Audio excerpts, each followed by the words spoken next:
Welcome to our event today, the Capitol Riots, QAnon, and the Internet. I'm Graham Cornwell. I'm the Assistant Dean for Research at the Elliott School of International Affairs at the George Washington University. I'll be moderating the discussion.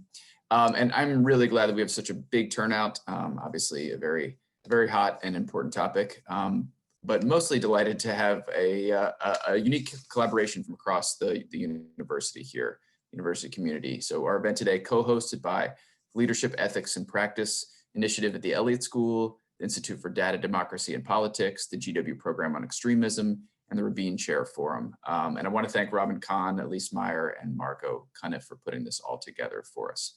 I'm going to quickly introduce our illustrious panel, probably abbreviating their extensive, impressive biographies a little bit for the purpose of time, and then turn it over to our panelists for some brief opening remarks. And then we'll get into discussion through the Q&A. So please do submit your questions through the Q&A feature on Zoom there, and we will try to get to as many as we can. So our panelists, Rollie Lal first is Associate Professor at the Elliott School of International Affairs, where she teaches grad courses, Transnational Security, Foreign Policy, and International Political Economy. She's also co-chair of the Religion and International Affairs Working Group. Her research focuses on organized crime, terrorism, religious extremism, human rights, China, South Asia, and other areas. We have Seamus Hughes, Deputy Director of the Program on Extremism at the George Washington University. He is an expert on terrorism, homegrown, violent extremism, and countering violent extremism. Authored numerous reports for the program, including ISIS in America, from retweets to Raqqa, and the Travelers, American jihadists in Syria and Iraq, and has testified before the US Congress on multiple occasions. Next, we have Mary McCord, a fellow at the GW Program on Extremism, legal director at the Institute for Constitutional Advocacy and Protection, and visiting professor of law at Georgetown University Law Center. At the Institute for Constitutional Advocacy and Protection, Mary leads a team that brings constitutional impact litigation at all levels for federal and state courts, across a wide range of areas, including First Amendment rights, immigration, criminal justice reform, and combating the rise of private paramilitaries. She has been the Acting Assistant Attorney General for National Security at the Department of Justice from 2016 to 2017, and the Principal Deputy Assistant Attorney General for National Security Division from 2014 to 2016. Next, we have Rebekah Tromble, Director of the Institute for Data, Democracy, and Politics, one of our co-hosts today, and Associate Professor in the School of Media and Public Affairs at GW. Her research focuses on political communication, digital research methodology, and research ethics, with particular interest in political discourse and social media, as well as the impacts of exposure to online disinformation and abusive content. Professor Trumbull currently leading a team of international researchers from both social and computer sciences to investigate the health of political conversations on Twitter. Very relevant to our work today. And then last but not least, Christopher Kojum serves currently as a director of Elliott School's Leadership, Ethics, and Practice Initiative. He rejoined the school as a professor of practice in international affairs after serving as chairman on the National Intelligence Council from 2009 to 2014. He served most recently on the Biden transition team on intelligence, reviewing 17 intelligence organizations, including the CIA, the FBI, and the Department of State. So we are very grateful to have you see a really wide range of panelists, and welcome and thank you for joining us today. With that, I will turn over our first one and we'll get going. Rollie, the floor is yours. Great. Thanks a lot, Graham. So I wanted to start off by saying that from what we understand, the Capitol attack 2 weeks ago showed us that what appeared to be originally the fringe element of the Republican Party for the past 3 to 4 years was actually an incredibly influential group capable of organizing a militant challenge to our democratic system. And in this sense, the influence is clear. In the polls, the majority of Republicans still say that the presidential election results were rigged. We had 147 members of Congress vote to reject the electoral votes. And then, of course, what you saw, a mob of people invaded the Capitol to take it back. Now, what I believe is that two forces created the situation for this to happen.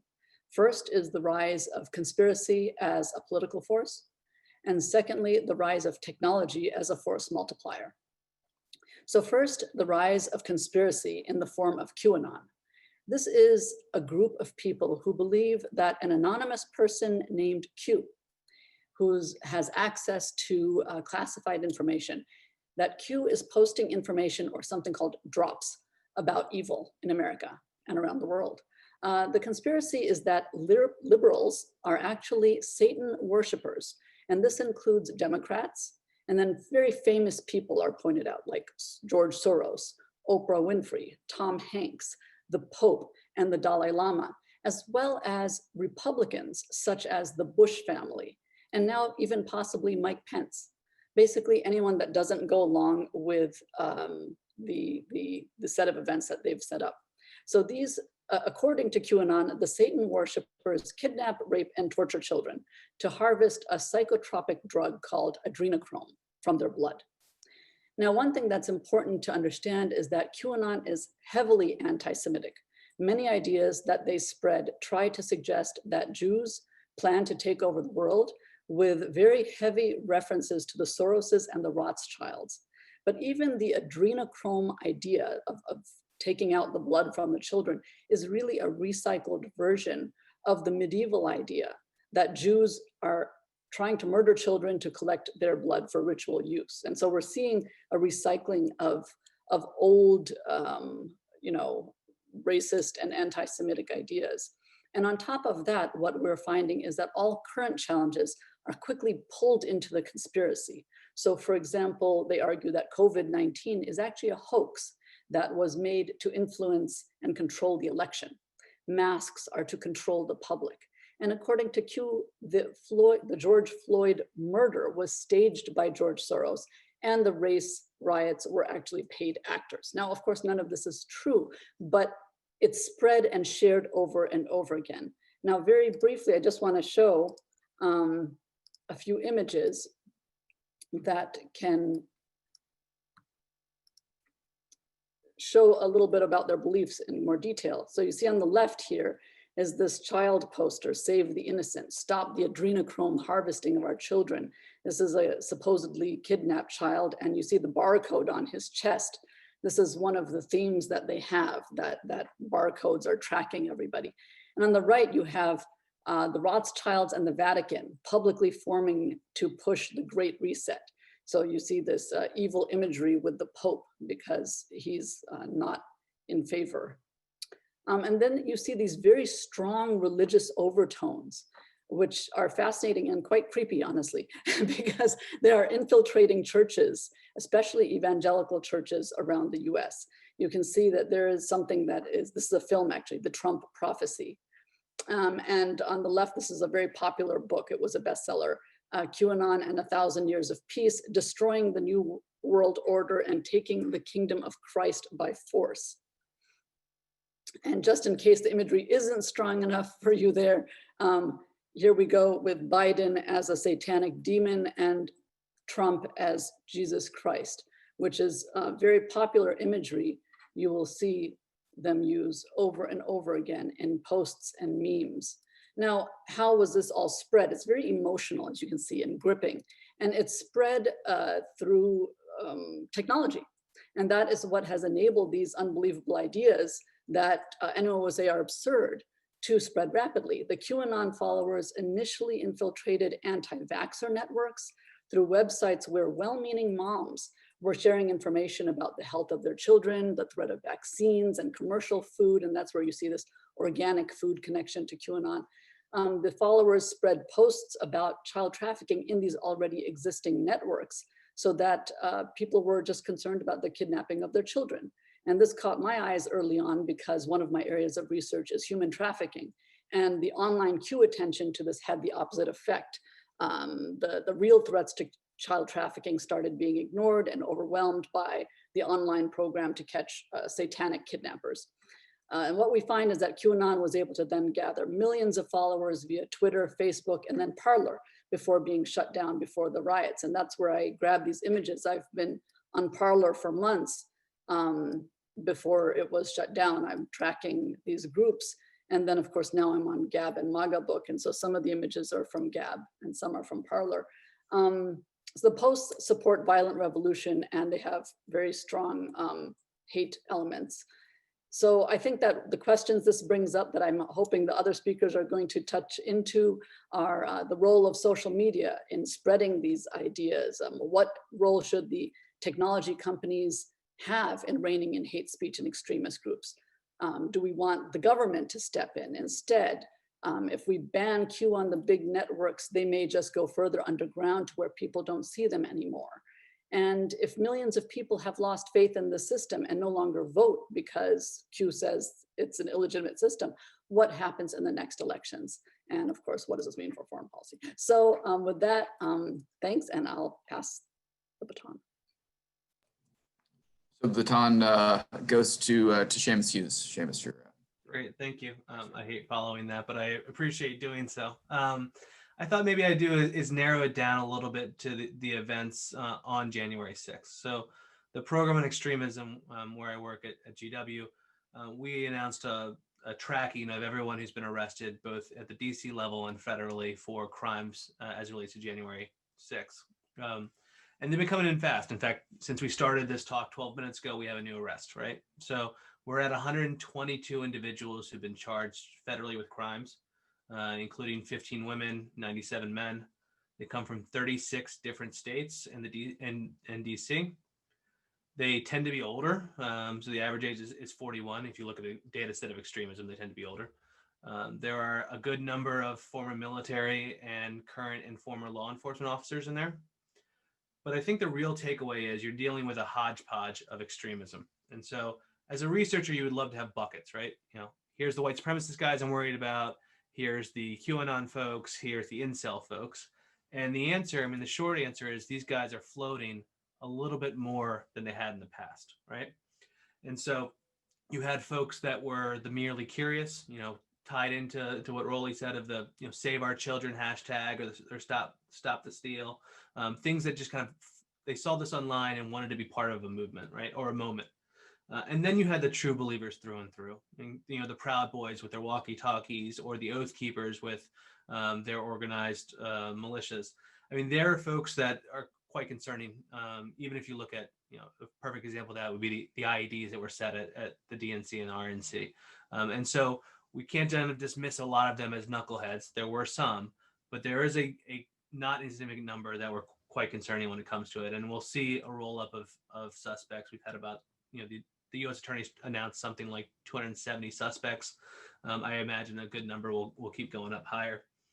A couple things to look at, though, and where does social media fall into this? It's both the accelerant and the cause of their legal downfall.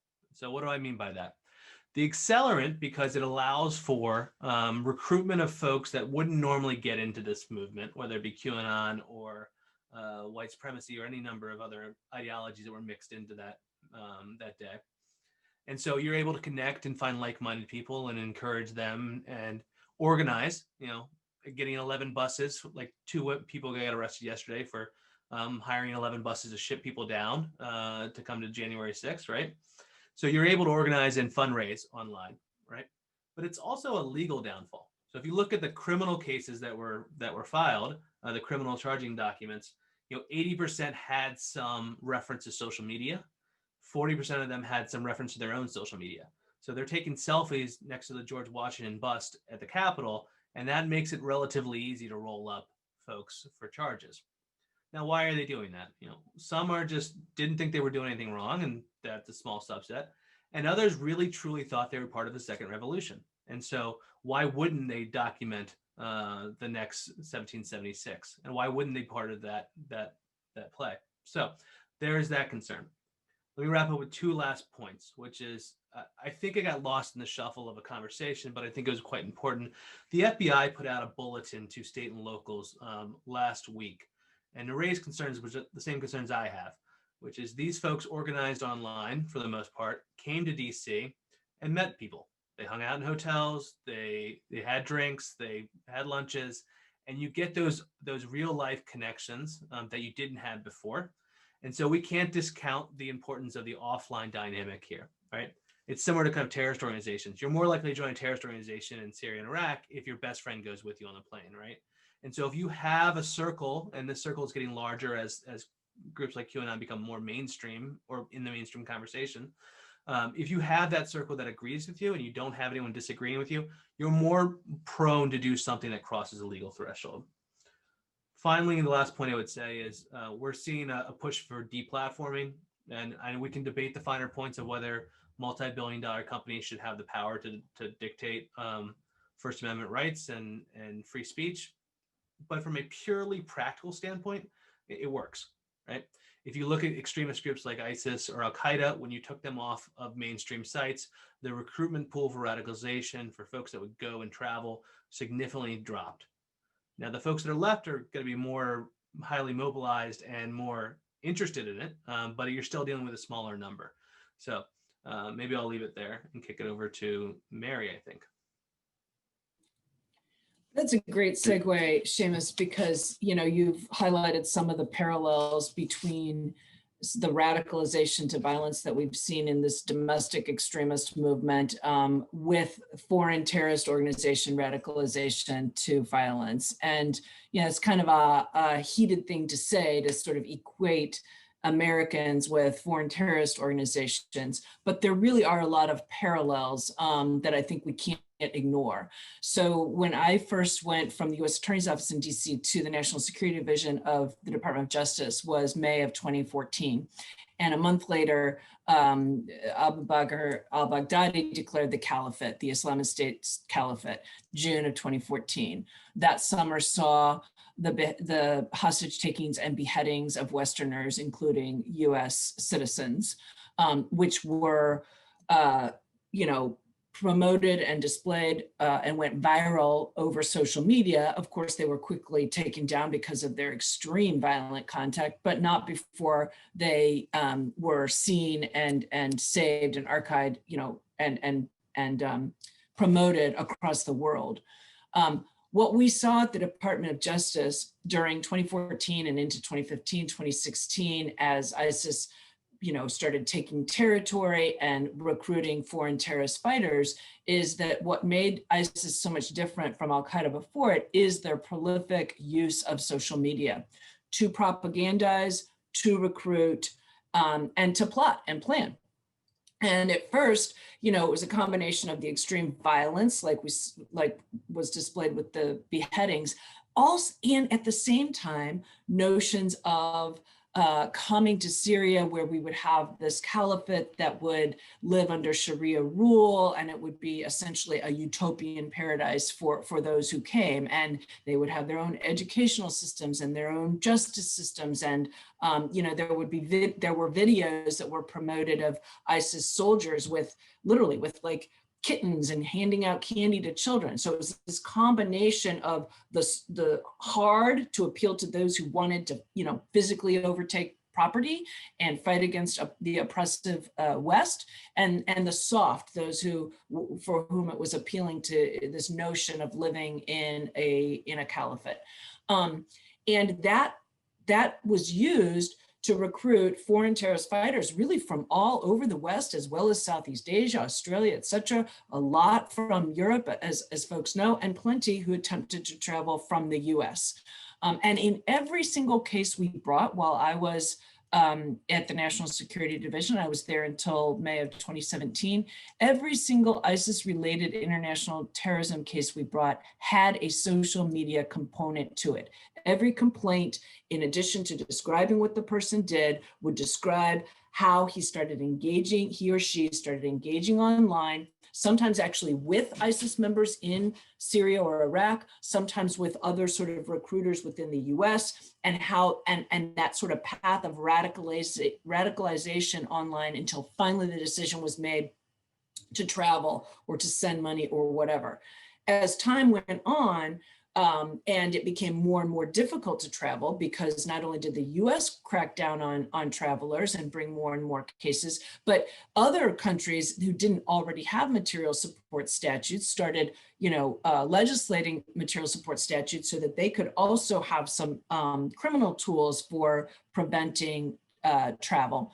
And that's when ISIS switched gears and used social media to say, you don't need to come. Commit a terrorist attack right in your own home country.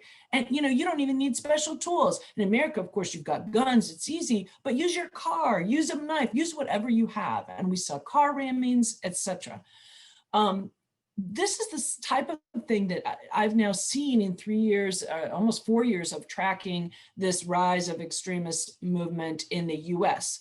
It's not Islamist extremism. It's primarily driven by a white supremacist, white nationalist version of extremism that is fueled by social media recruitment to this movement. Now, what's interesting, and you think about what we just heard from Rollie, is you might think that what I'm saying to you now has nothing to do with the Q conspiracies, right? About, running a Satanistic cult and trafficking in children and harvesting their blood, etc.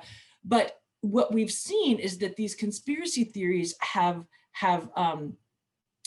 come together with other extremist theories, and they've sort of created more of a power in numbers by aligning on the things with which they agree. And what they have agreed with the most in the last 4 years is that, their view is that the former president Trump was, an important figure in this movement, whether it was a movement to create a white nationalist state, a movement to eradicate the deep state and the child pedophilia rings. They all basically put a lot of value in former President Trump as somewhat of a leader of this movement.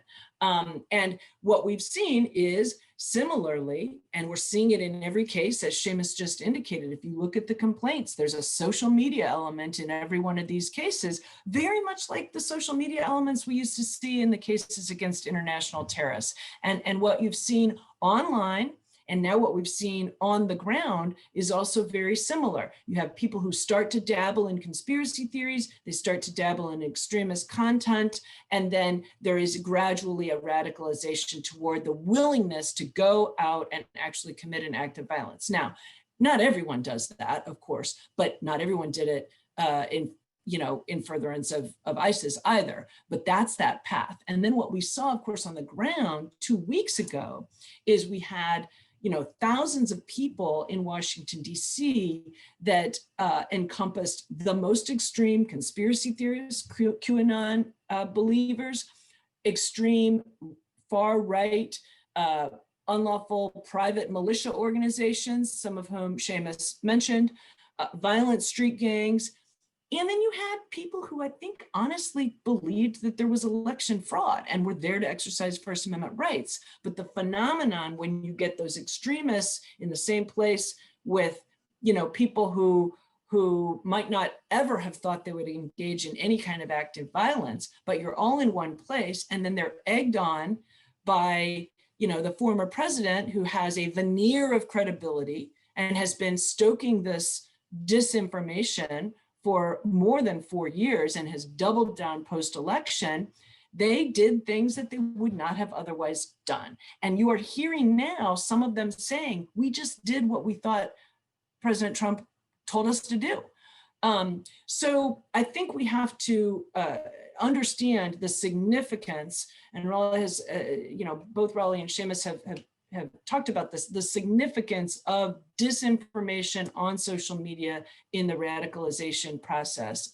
And that is a heavy task for not only the incoming administration to take on, but it's more than that. It's states, locals, it's the tech sector, it's the community. This, lies online that people believe. We've seen it drive foreign terrorism, we've seen it drive domestic terrorism, and that is a critical issue to address in the immediate future. And with that, I could go on and on, but I will pass it over to Rebekah.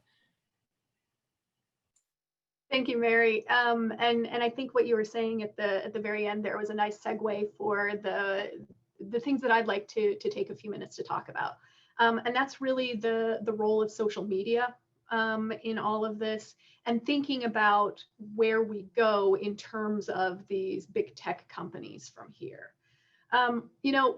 Disinformation is not new to Twitter. It's not that Twitter or Facebook or any of these other social media platforms created disinformation. The spread of hate speech is not new because of these platforms.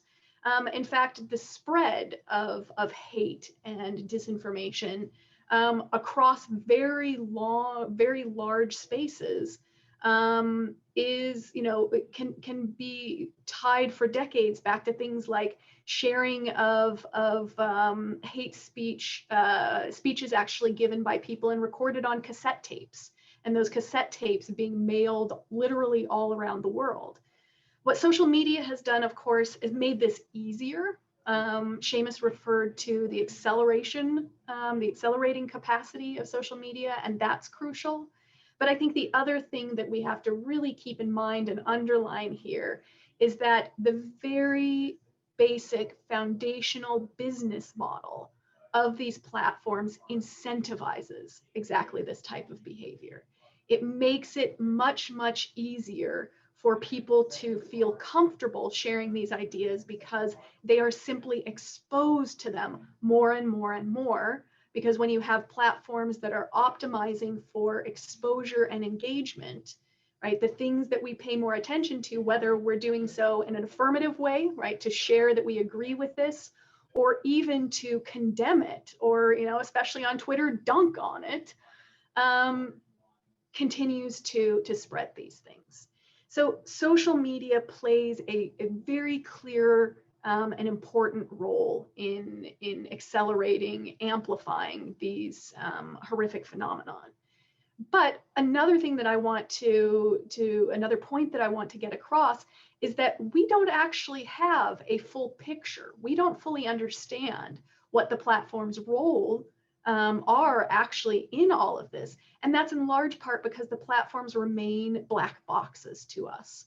Many of us on this call do empirical research to try and actually investigate what's happening on the platforms. And we can't tell you a full picture because we simply can't get our hands on all of the data that we need to do so. We can't take a closer look at the algorithms themselves that are being used to amplify these things. So as I think about where we need to go from here, I think that accountability is really at the heart of any path forward. Platform accountability needs to be the center of our thinking. However, I think that there are two ways that we need to think about platform accountability. We clearly need better regulatory frameworks.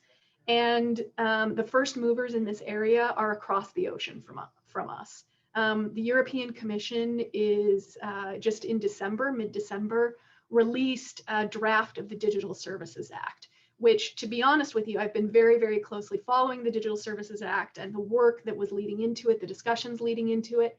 When I got that document in December and read through it, I was shocked to see how good it was. It's a really, really strong piece of legislation that will do a lot to move things forward in terms of platform accountability. And I'd love to see US policymakers start taking a look at similar sorts of measures here. But let's be realistic. We're probably not going to get a really full-throated, set of regulatory measures anytime soon in the US. And I think public accountability also has to be a really important part of our plans moving forward. Seamus asked a question when he was presenting, should the platforms, and a lot of us have been asking the question, should the platforms, these billion-dollar platforms, have the power to effectively, single-handedly shut down other very powerful voices? And in an ideal world, the answer would clearly be no. But this is where we are. And quite frankly, I was thrilled that Twitter took the action to permanently suspend Donald Trump's personal account. I thought it was the right action. I thought it was far too late. At the same time, I hate that Twitter had that power and that they needed to exercise that power in order to improve our public sphere. And so we really need accountability mechanisms, right? public accountability mechanisms. And we could talk all day about what specific forms they would take. I won't get into that now. But boards and so on that have actual teeth that are consulted, right, in these processes by the companies. The last thing that I want to really briefly share is that, though I've started this talk by focusing on how important social media, how important these platforms are to all of these dynamics, I want to be very clear here that my view is this is not all on the social media companies by any means. In fact, if we fixed the problems on social media, these problems would not go away. The very fact that the rioters on January 6th were there because they had institutional support from one of the major American political parties is incredibly significant. I am a political scientist, and what my background, what my discipline tells me is that the sorts of dynamics that we're seeing right now are first and foremost fed and empowered by that sort of institutional support. We have to take a hard look at that. And then I also want to amplify the notion that the offline dynamics here really, really matter, especially for what comes after January 6th and with the new Biden administration in place. The more that people are able to organize in person, face to face, the stronger their bonds effectively become. And the social movements literature tells us that the stronger those bonds are, the easier it is to persuade those who might otherwise be hesitant to take violent action to do so. The closer you are to someone who is already radicalized and violent, the more likely you are to follow them into action. So we need to be watching the offline environment very closely as well. It's not just online. All right, I'll leave it with that. And I think Christopher gets to wrap things up for us. All right, thank you, Rebekah. Thank you all to my colleagues who have spoken here. You are the experts on this. I'm just a policy guy.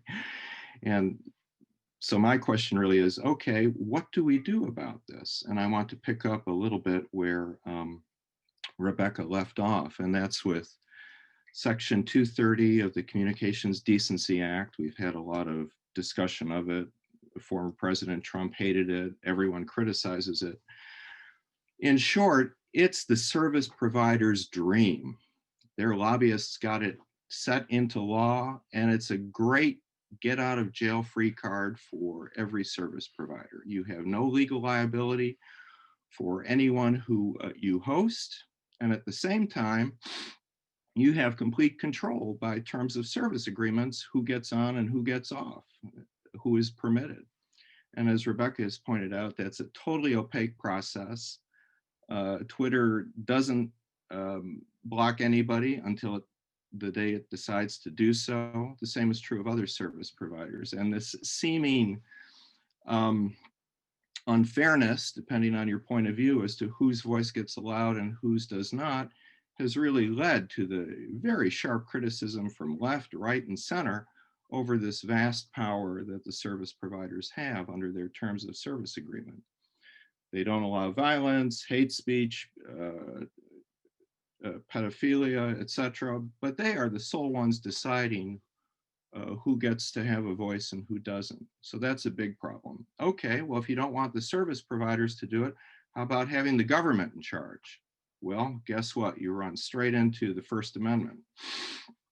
And there's the Brandenburg versus Ohio case, 1969, which ironically was the liberal Warren Court by a 9-0 decision allowing a Ku Klux Klan member who was convicted of speaking in Ohio.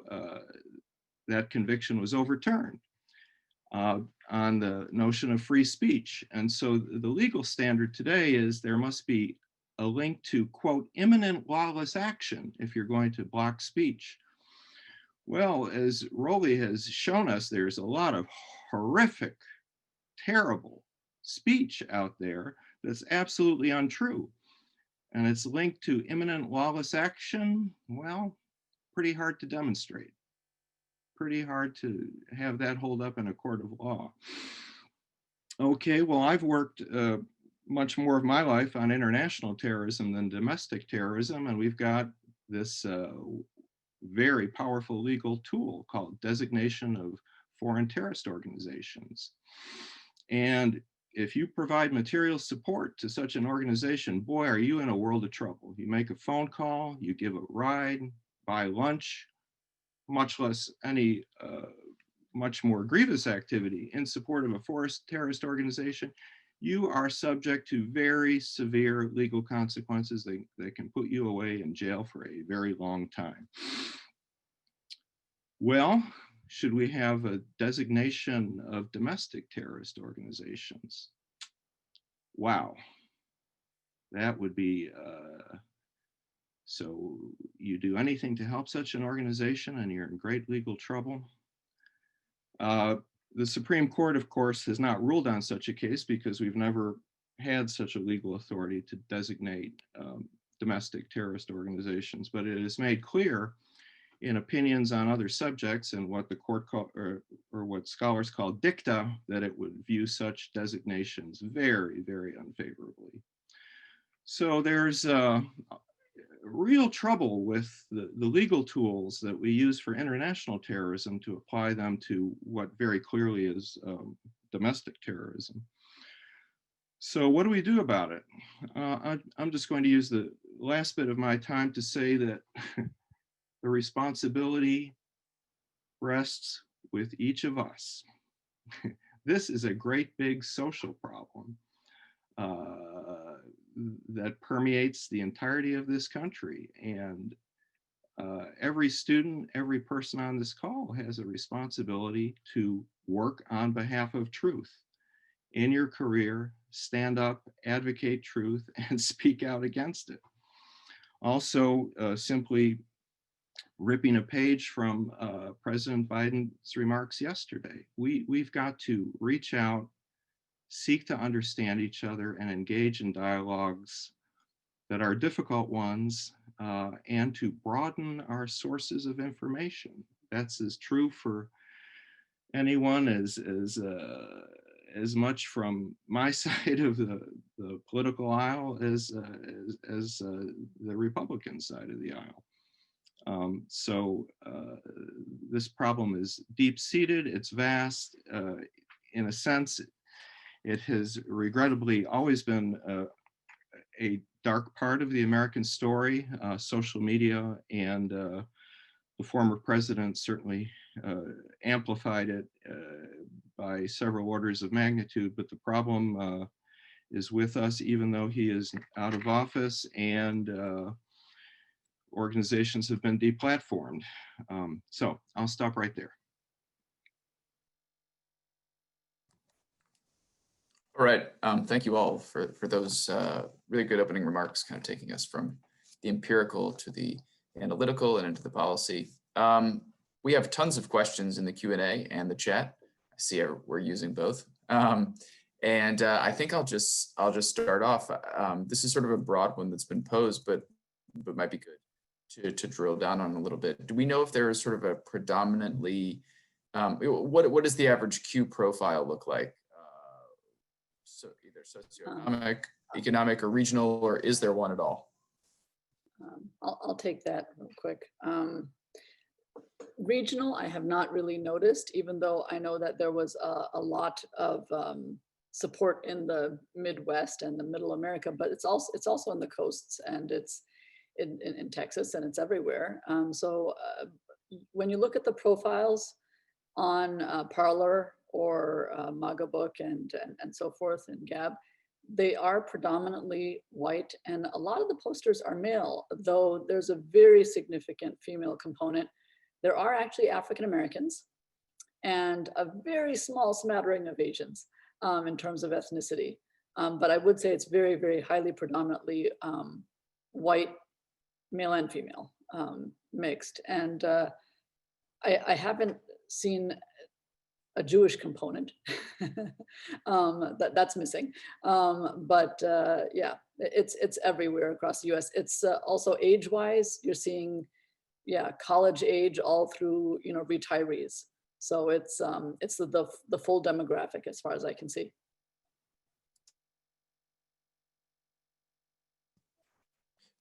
And I guess to ask a follow-up on that, does sort of understanding the demographic help us in any way? I mean, are there things that we learn from looking at, you know, where these people come from, or how they get connected, how they kind of network into Q? Or is it just random? Sorry, I couldn't catch the last sentence you just said. I was just asking, you know, what we can learn. Sorry, is that better? Yeah. From understanding either the socioeconomic background of people who are drawn to QAnon, or you know, other ways in which they make connections and they sort of network. Well, just very briefly, I'm just going to mention, and then I'm going to pass it on to other people, that I think that one thing I've noticed, a lot of people who are very feeling that they're not being represented economically, and that the liberals are communists, and that there is a sense that the communists are not going to allow them to get jobs, and they're going to kind of lock them all up and take away their guns. So I think that there's a little bit of that, but there's also this feeling, I think, of being left out. And so there are a lot of factors here, and one of them is, are a lot of these people feeling left out from the economy, from the high-tech aspects? I think that there's a bit of a failure of our education system, that you'll see a lot of emphasis on do your own research. You know, we're doing our research. QAnon is doing our research. So there's a feeling that they know how to do research. They're making these weird connections all over the place, and they call it research. And I think to a large extent, why is it that these people manage to graduate from our school system, even if it's just high school, and think that this is research, you know? There's literally throwing the entire scientific method, you know, out. So I think that there are a lot of issues tied together here: education, socioeconomic. So, and I'll pass that on to someone else now. Maybe if I could jump in, and I think Mary will say it more eloquently than me, but one thing to think about is that, you know, sometimes I've been studying extremism in America for the last 20 years, right? And the white whale is always, what's a profile look like? And the answer is there's not one.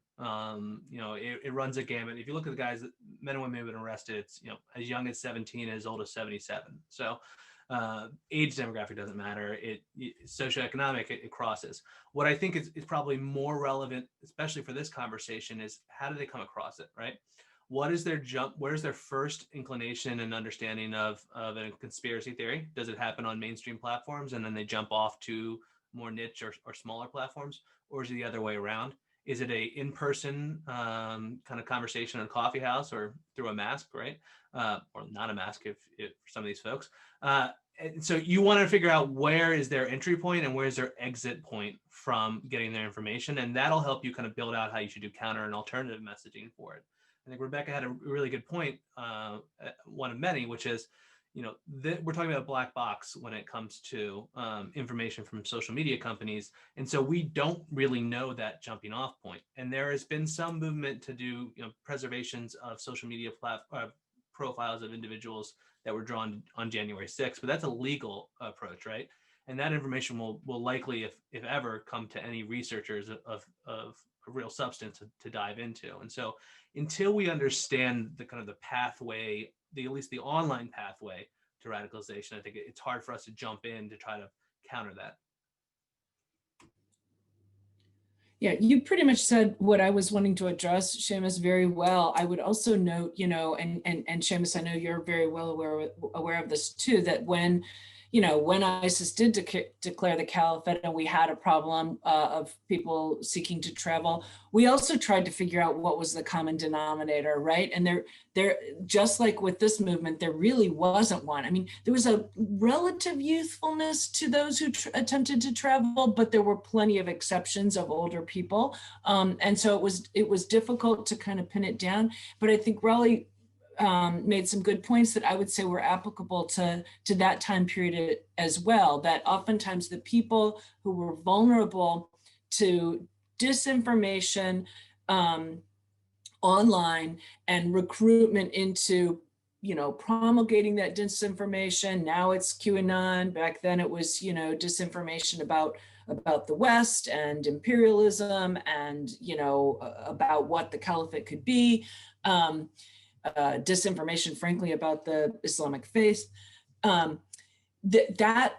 Oftentimes the people that are susceptible to that are people who are having another grievance in their life, right? Whether it's an economic grievance, a financial, which is kind of the same grievance, educational grievance, or they, they're looking for something to be part of that's bigger than themselves, and joining,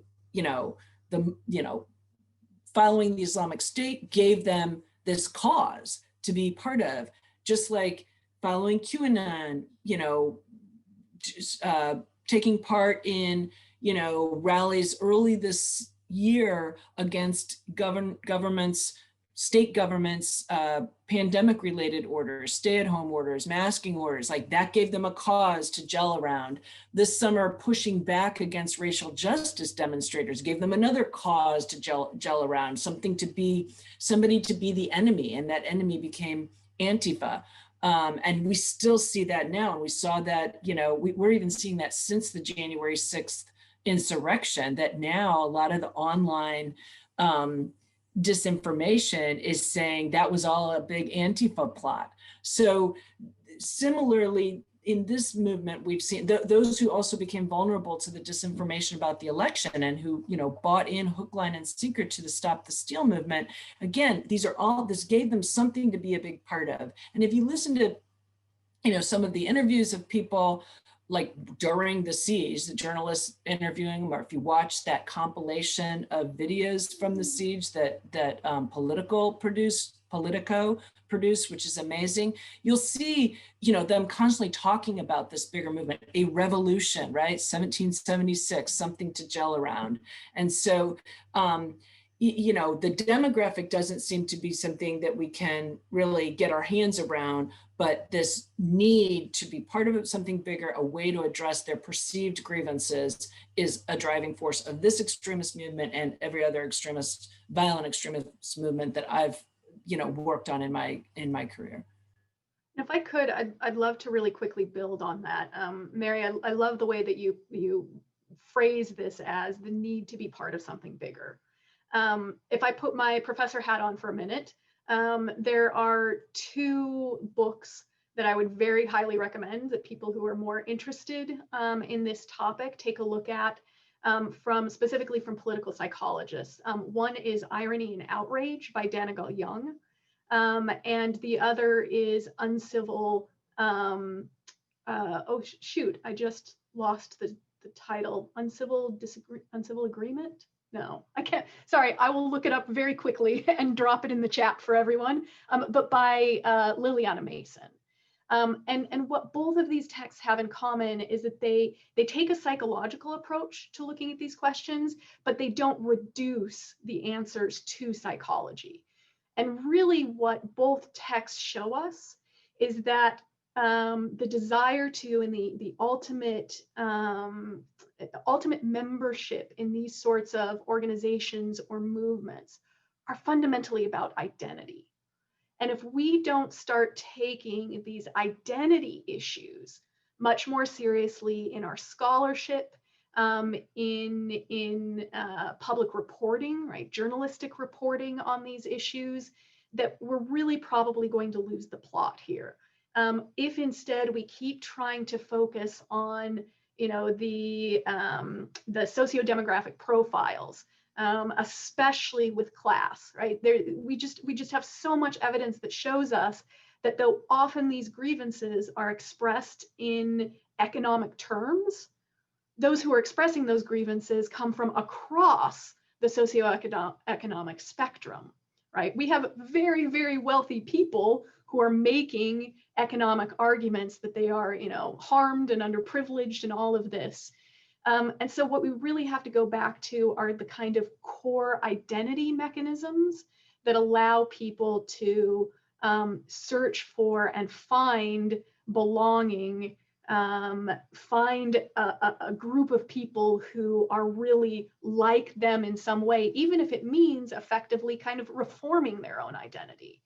That's a really, really powerful thing. And I think that's ultimately going to be at the heart of how we better understand how people come to join these movements and organizations. Great, thank you all. I'm going to combine a couple questions here, dealing with sort of the last 24 hours. I mean, the Trump administration ended 24 hours ago, and without some grand gesture on his part, perhaps something that they were QAnon supporters were looking for. The Post has an article today suggesting that some people maybe feel like they were misled, that this has all been a hoax. Have you seen, for those of you sort of tracking on a minute by minute basis, or do you think we will see this sort of people leaving the movement, becoming disillusioned, any kind of momentum basically since in the last 24 hours or so? So I've been tracking it kind of on the minute to minute basis. And so the speech this morning on Gab in particular was, yes, there's mix. There are people saying, oh no, we've been failed by Q. Why didn't it happen? We thought the military was going to come in and take over. So there's the disillusioned. And then there's the other end. There's the, no, we haven't been let down. March 4th, I haven't yet cracked the reason for March 4th. March 4th, Trump is going to come back and he's going to be our savior. It's all going to be saved. And then there's the in between. And I would say that that's the dangerous section. The big in between is no, it didn't work out the way that Q said, but all is not lost. In fact, we all need to work together to be the Patriot Party, which they want to join a new political party. And we need to continue the fight. And we're going to continue the fight and we're going to take over, even if it's not Trump. So it's kind of the whole conspiracy is moving. It exists. They've lost some, but it can adjust. And that's what we have to keep our eyes on now. Where is this political movement going to go now? I would just add, I 100% agree with that, and add that we actually have an opportunity right now for the next 24 to 48 hours to not dunk on people that would support QAnon, right? And I told you so, President Trump lost, President Biden's in. That doesn't get you anything, right? Right now should be an opportunity for social media companies to be working with NGOs and civil society to push out counter and alternative messaging, which will help try to bring people back into the fold. I have no doubt that these guys, the folks that are part of this, will pivot as they always do, and they always move the goalpost here and there. But you can still pull off a non-insignificant number of people right now, but only if you do it in the next few days.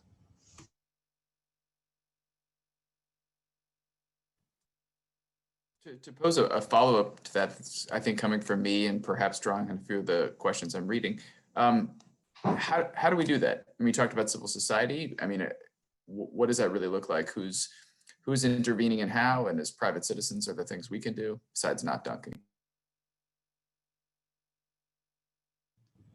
So I would say, and this builds on what I was talking about earlier, with identity and these kind of psychological components of it being so important, that if we are interacting, right, with those who may be having some doubts about QAnon or really any of this, right? Maybe we have family members who weren't down the Q rabbit hole, but believe the big lie about the stolen election. When we reach out to them and have those conversations, we really need to do so from an emotional standpoint. And that's really difficult because it then makes us vulnerable. We have to kind of go into that emotion ourselves. But if we're able to do that, that's probably going to be the most powerful. So if you've got, the parents, you talk about this with them, and in terms of, you build on your familial relationship, your parent-child relationship there. We simply can't cut into the identity components of this by just like going after people, right? By saying you were wrong and shaking fingers. That will never, ever cut through. Now, I don't say any of this to suggest that you have a conversation with a white supremacist or a white nationalist that in any way excuses, right, or expresses empathy for their views. But empathy towards the person can be the opening point for, you know, eventually, and no doubt kind of over long haul, getting them to disengage from and pull back from. If they can find other places to connect and to belong, that's most likely going to be the most powerful. Then the last thing I would say is, when it comes right down to it, you can't do that for everyone. There's some who there's just, you know, there's no saving per se. And those who feel a personal responsibility to do this work should also take care of themselves in doing that. I'm just going to add in very briefly one more aspect. As I mentioned, there are very heavy religious overtones to the Q group, and where they're planning to sort of, they're trying to grab followers from the churches, and they've been very effective this past year at that. And I think that it's moving the other way, and it can move the other way. And this morning, what I saw in the chatter, there was some strong response from Christians on the networks saying, hey, you know, see, it has failed. Q didn't, you know, Trump didn't take over. And so, you know, we really need to seek faith in God and look back to the Bible. And so we have a strain of Christians inside these networks who are now pushing back and saying, you know, we're going to bring you back into this fold. And I actually think that could be powerful because of the religious overtones of these organizations. There is a battle that's going on here between cult and actual religion. And I think it would be beneficial if legitimate religion were to win out here, you know. Could I just make a comment too, because the battle I think is important. And there's another analogy that I'm seeing post January 6th that reminds me of what we saw post Unite the Right rally in Charlottesville, Virginia. So that was, you know, a rally in August of 2017 that brought together a whole bunch of different white nationalists, neo-Nazi, neo-Confederate, skinhead, white supremacist groups, along with a whole lot of self-professed militia organizations, private militia organizations operating completely outside of any type of legal authority and purporting to be protecting the First Amendment rights of the white nationalists. That event, as most of you tuning in today probably know, devolved very quickly into open street battles and ended terribly with the death of Heather Heyer when one of the white supremacists used his car to commit a car ramming into a group of counter-protesters, which killed Heather Heyer, but also very seriously injured dozens of other people. In that night and the next day, the organizers of the Unite the Right rally were elated. They thought they had had such a great success of sort of stepping off of out of the virtual space where they had, you know, done most of their organizing and into the physical space, and they showed their power. This is exactly what we saw January 6th, right? That night and the next day, they were still, you know, patting each other on the back and feeling like, look, we stormed the Capitol. They weren't successful in preventing the certification of the vote, but they did delay it for several hours and they felt elated. What we saw after Charlottesville was that in the ensuing days, as universal condemnation rained down upon them, they started finger pointing and, you know, as criminal charges came out, they started distancing themselves from each other. Some of the organizations imploded altogether, kicked out their leaders. And we're seeing that now, right? Since the immediately aftermath of January 6th, we're seeing different organizations that were very instrumental in the planning for those events, you know, now, you know, first off, they were telling their members not to go to any of the armed marches on January 17th, not to go to Washington, D.C. or elsewhere on January 20th, either because these were honeypot, you know, law enforcement traps, or they were Antifa traps, or we must denounce the violence, or if we do that, the Democrats are going to take our guns away. And we're starting to see some of that implosion too. I'm just reading some research that was sent to me while we've been on this this program about, you know, the disillusionment Rollie mentioned of some QAnon believers, but extremists among them trying to, you know, rein them back in and get them back on board. We're seeing Proud Boys take a total radical turn from where they've been.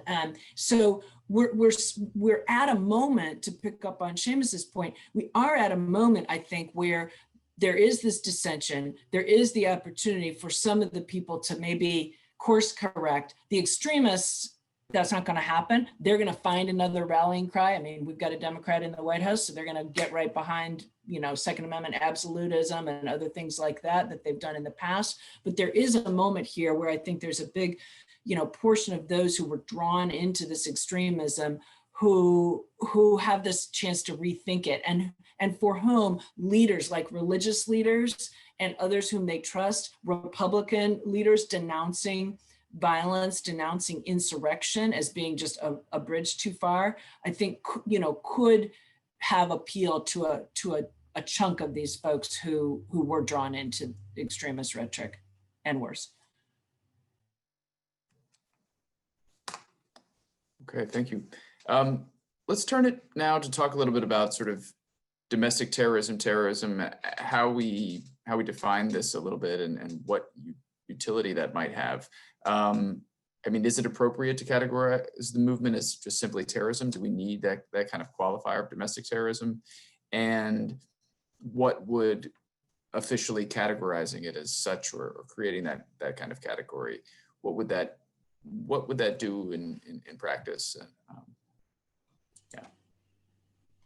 Well, let me jump in, and then I'm going to hand it over to Mary since she worked all this. Well, we have a definition of domestic terrorism in the federal statute, but it's not really linked to criminal penalties. So everyone who has charges brought against them, it's for other things, as you see in the indictment documents relating to January 6th. And so the definition is pretty straightforward. If you engage in violence or the threat of violence to coerce the public or political leaders, that's domestic terrorism. I think there's little doubt that at least for several of those who have been indicted, they meet that definition of the charge. But as I note, there aren't criminal penalties currently attached. Over to Mary. Let me get myself unmuted. Yeah, we have a definition. It's about, you know, committing crimes of violence to intimidate or coerce, to influence policy of government through intimidation or coercion. But I think that, you know, when we use the terrorism label, which certainly, you know, an assault on the Capitol to prevent the counting of the Electoral College vote is using violence to intimidate or to affect policy of government and intimidate or coerce. It's also insurrection. It's also seditious conspiracy. So we have some crimes in the US Code that very, very well describe what took place that day. This is not actually an area where I feel like we have as much of a gap as I do for some of the other terrorist crimes we've seen in the US. And the fact that the El Paso shooter, the Tree of Life synagogue shooter, the Poway shooter, James Fields, who rammed his car into Heather Heyer at Unite the Right, these are all people who committed crimes of violence that meet that definition of domestic terrorism, but there is no terrorism crime to charge them with. They can be charged with murder under federal law. They can be charged with murder. They can be charged with assault. Plenty of charges. They'll go to jail for a very, very long time. Some cases, hate crimes too, but nothing that has that label terrorism that describes it. For what happened January 6th, we haven't seen seditious conspiracy charged yet or insurrection, but I mean, we do have crimes that the label meets, you know, matches what they did. And so I think there are gaps in the law when it comes to mass shootings and car rammings done to intimidate or coerce, but are not connected to a foreign terrorist organization. Because if they were, we could, as Christopher indicated earlier, be charging material support and other international terrorism crimes, and aren't directed at US government officials or government property, because those are sometimes also get that terrorism label. So I that gap is something that I think the new administration needs to explore. But I also think we have to be clear that you know, there's a bunch of steps before we get to a crime of violence to intimidate or coerce. And so if we focus too much on the terrorism crime, we're missing the opportunities to intervene and to, you know, intervene on that path of radicalization to violence, prevent the violence to begin with. You know, prosecuting after the fact is what we prefer not to be doing, right? We prefer to prevent the thing from happening to begin with.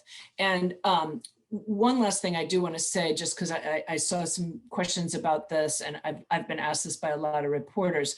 Yes, it is true that a lot of these initial charges are either misdemeanors or they are sometimes felonies, but they're mostly things like, you know, assaults on the federal officers, violent entry into the Capitol, other charges that don't say insurrection, don't say sedition, for example. We do have our first set of conspiracy charges yesterday for a group of militia members, but that does not mean that's the end, right? So it was particularly critical for the FBI to use the tools it had available based on the available evidence right now, which, as Seamus indicated earlier, because of the prolific use of video and social media, there's tons of people that are just caught in action, right? So once they are identified, the U.S. Attorney's Office and the FBI has a charge that they can put on them just based on that video and the identification. That allows them to be thwarted before they could come back on January 17th or on January 20th.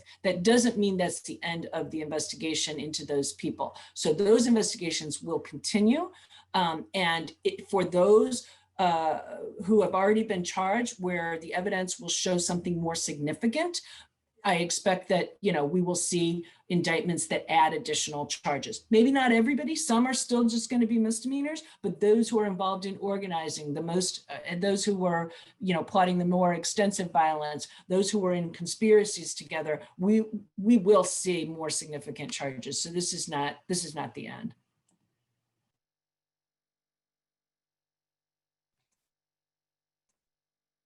Okay.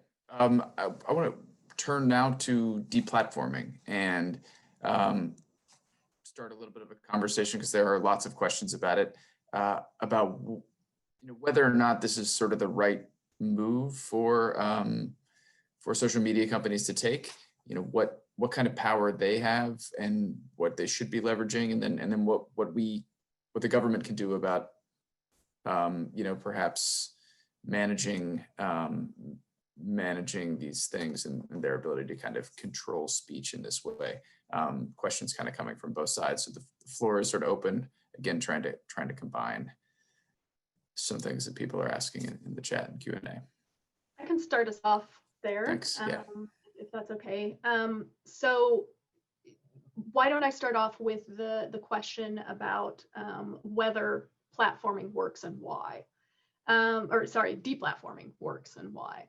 The simple answer is that deplatforming of major accounts, as you know, essentially what we might think of as influencers, does work. It is very effective.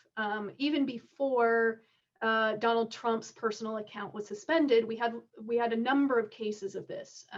One of the best known would be Alex Jones, you know, the conspiracy theorist who you know, was behind driving the conspiracy theories related to the Sandy Hook school shootings and so on. He was deplatformed, and what we saw there was really mirrored in what we saw with Donald Trump.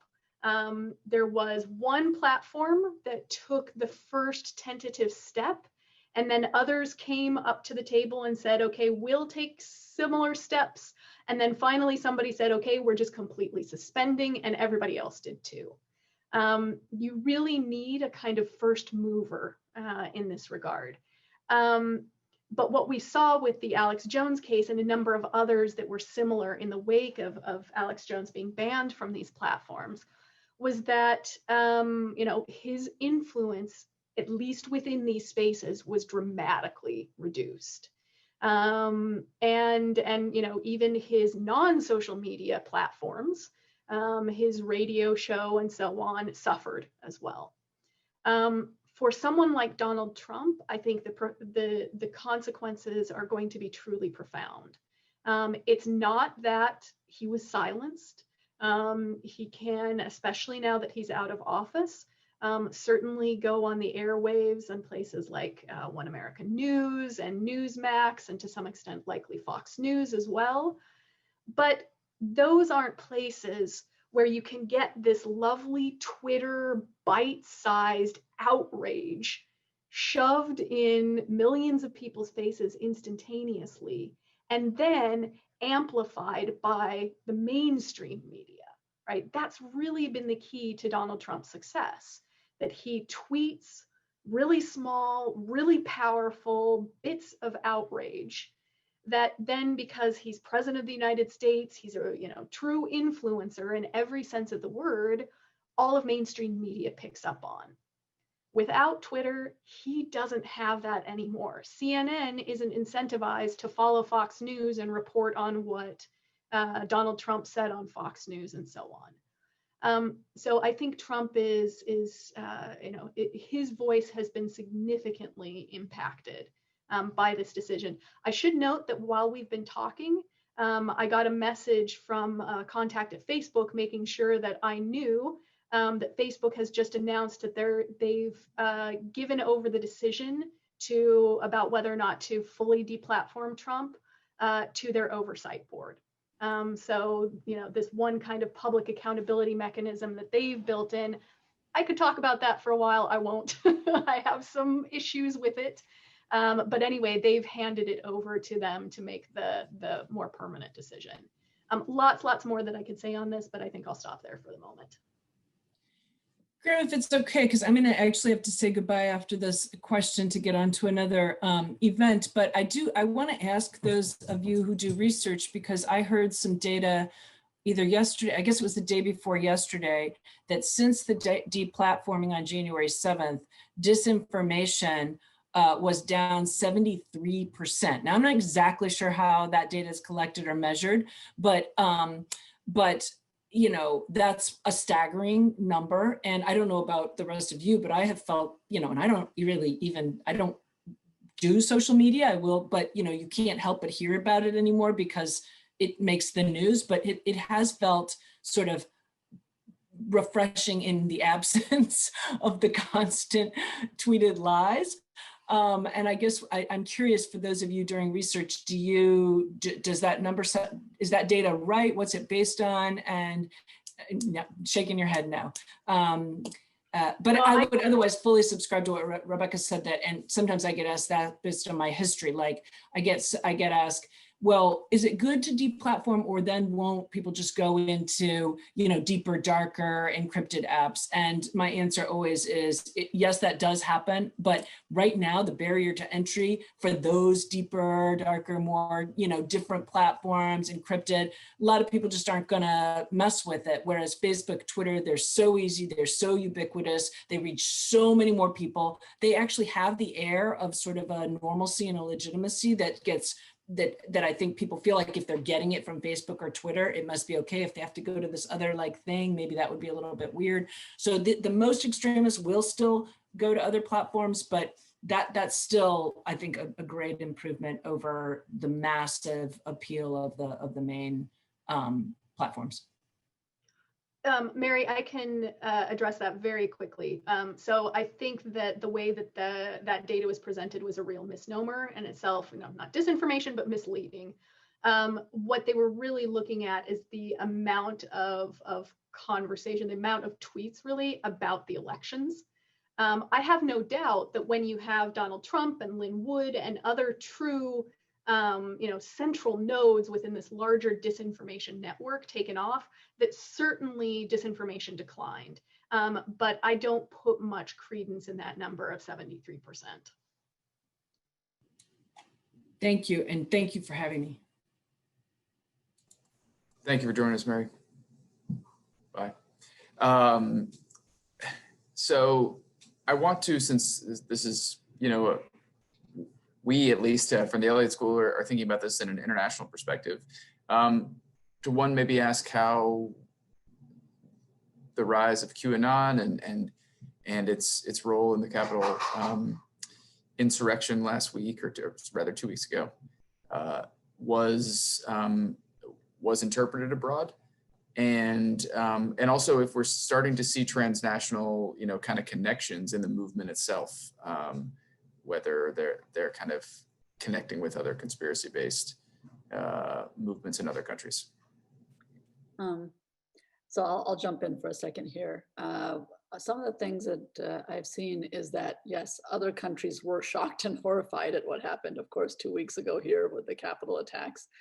And I think that we really, in many ways, in terms of our democratic model, lost face quite a bit. And there's a lot of, I think, almost sympathy from Western powers, kind of, oh, you poor things, I hope you can get back on your feet again.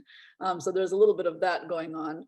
And having said that, they also understand the threat because, as you just hinted at right now, Graham, there are international connections of these groups, and even on these websites, whether it's whatever, Parler, Gab, whatnot, Twitter, that you'll see there are factions in Europe, in the Netherlands, in Germany, in France.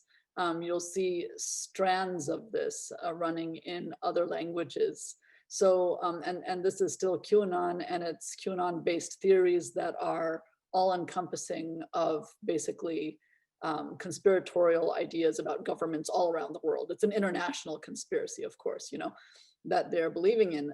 So I think that a lot of governments believe that this is something that needs to be addressed from their perspective as well. And probably some countries are thinking, hey, we need to really pay attention to what's happening in America, because this may be where things are heading in our countries as well. So we are seeing streams of this everywhere. And I do agree that there are very strong similarities with Islamic State and the extremist sort of, religious groups that are Islamic in origin. And so I think a lot of countries are seeing what does this mean for democracy around the world.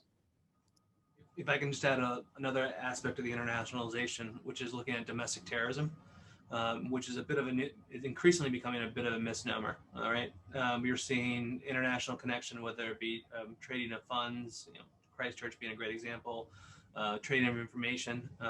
In many ways, the U.S. has has exported a bit of its white supremacy outward and been a bit of a hub when it comes to encouraging others to do so. And so this kind of bifurcation of how we do things of international terrorism, ISIS, jihadism, and domestic terrorism, white supremacy, incel, neo-Nazism, I think, that's going to get mixed very quickly. And so I would encourage, as the Biden administration thinks through, the responses to January 6th, to not think of this as two different silos, because that system is going to be quite outdated within the next 6 months to a year. And we may see that change quite dramatically.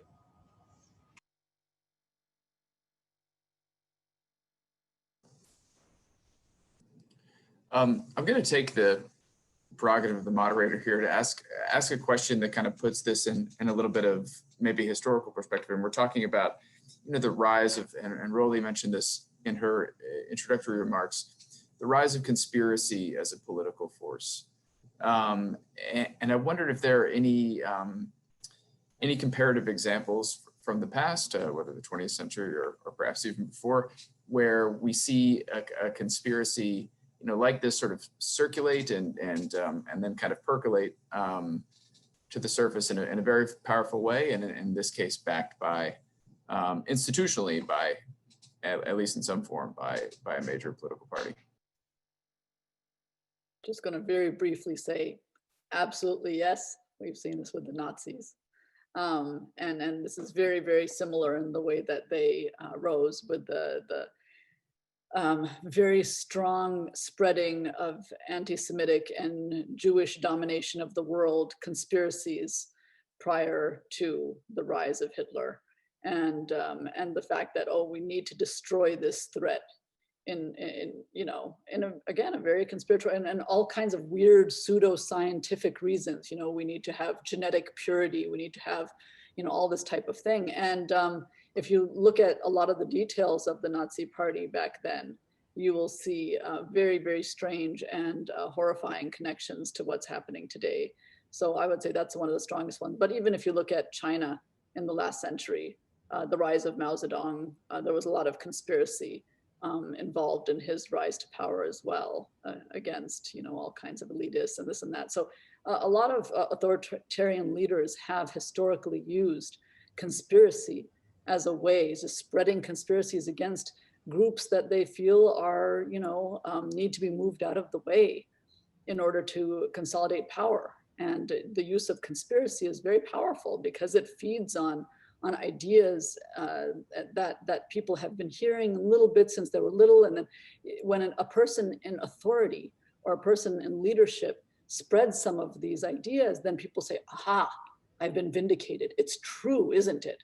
Yes, this leader has now said it. That means that that's not a conspiracy anymore. It's the truth. Let's move forward for this. So I think it's quite dangerous, and we need to look at how conspiracy is being used as a political force today.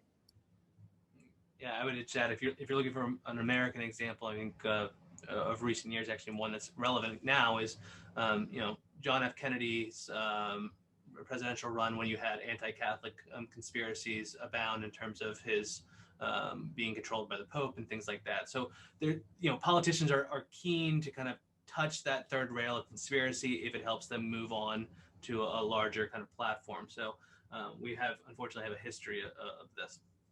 Let me jump in too. I agree with everything that Seamus and Rollie have said. I just add, as a former staffer from the 9/11 Commission, I just have to tell you, we spent a lot of time dealing with all kinds of conspiracies related to, well, who did it? Well, was it the Bush administration? Was it the Jews? Was it Wall Street? Wasn't it a hoax? So certainly politicians can and do and will again weaponize conspiracy theories. It's just simply when earthquakes happen in people's lives and events that they can't otherwise explain, they just latch on to conspiracy theories because simple explanations take hold. And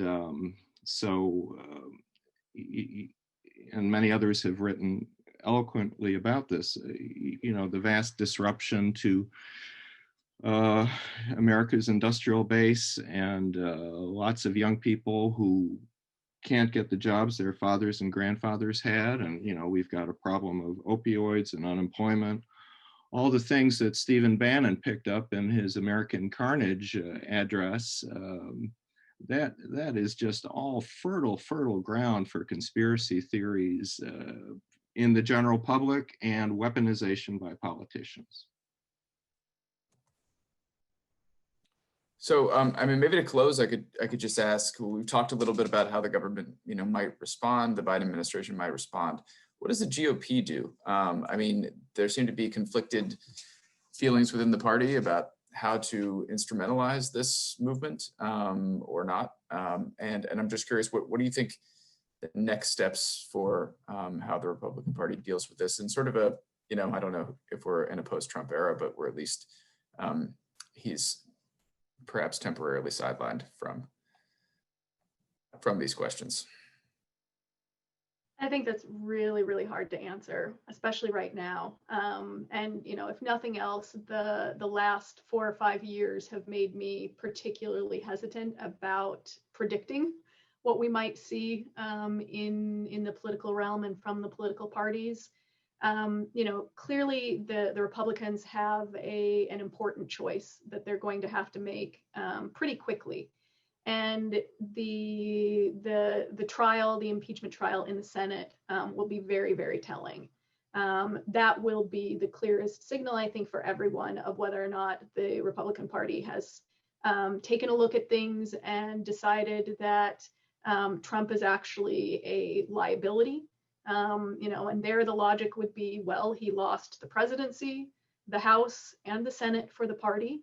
And that when he brings a very active base, but that having that base so activated probably isn't worth the long-term costs. The other calculation that they might do is that they simply cannot win any future elections without that base. that they don't know who they are as a party anymore without that base. And so, you know, I just don't have any real sense of which way things are going to go. In either case, I don't think Trump is truly going away. But I also don't have the kind of profound fear that he personally will remain the central node in all of this going forward. My bigger concern is that all of these actors who have coalesced, right, and who have actually very different perspectives and very different interests and very different philosophies, but it all coalesced around Trump as a personality, will now not entirely scatter to the wind, but start going their separate directions. And those that really have the most extreme views and philosophies at the center of their ideology will actually, you know, strengthen, because in a sense they now focus on, you know, the bonding exercise, whereas before they had to bridge across these different interests. Now they're doing more bonding, and that's where I see some of the real danger going forward. Yeah, let me jump in to talk more about the ecosystem for the Republican Party than the party itself, and that is, you know, K Street and corporate America. And corporate America, as seen in the National Association of Manufacturers, Chamber of Commerce, they've been reliable supporters of the Republican Party. Until now, they had real differences with Trump on trade issues. But of course, they like the tax cuts and the deregulation. And they're really at a crossroads here as much as the Republican Party, because corporate America relies on rule of law, the stability of American democracy, the role of the dollar in the world economy, and anything that's disrupting those political foundations of capitalism really rock the corporate world. And you see that in their decisions on stopping donations to the 147, some of course stopping political donations overall for now. Well, so that's the reaction to the moment, and we'll see. Corporate America will play a very big role in answering that question that you posed. I'll just add in one thing that I agree completely with what Chris and Rebekah just said. And I definitely think that the Republican Party is going to have to reorganize in a way and look for, again, some charismatic speakers who can try to lead the party out of this and bring people back into the fold and refocus on the actual issues that Republicans originally stood for, whether it's, you know, free market and, you know, conservative values, whatnot. You know, they need to refocus on that rather than on hate concepts. So they need to move away from what they are not and move back to what they are. And I think if the Republican Party can do that, they may be able to start bringing people back into the fold again and become a more legitimate party again, which I think they really have lost some legitimacy.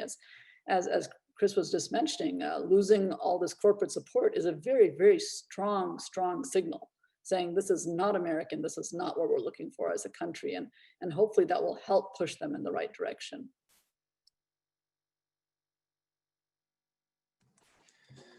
All right, I'm checking the time and seeing that we are out of it. But I want to again thank our panelists very much. Really lively discussion, joining us very quickly and responding very quickly to things that are happening virtually and on the ground. And then also thank the folks who helped us put this together: Robin Kahn, the Elliott School, Elise Meyer, Margot Cunniff.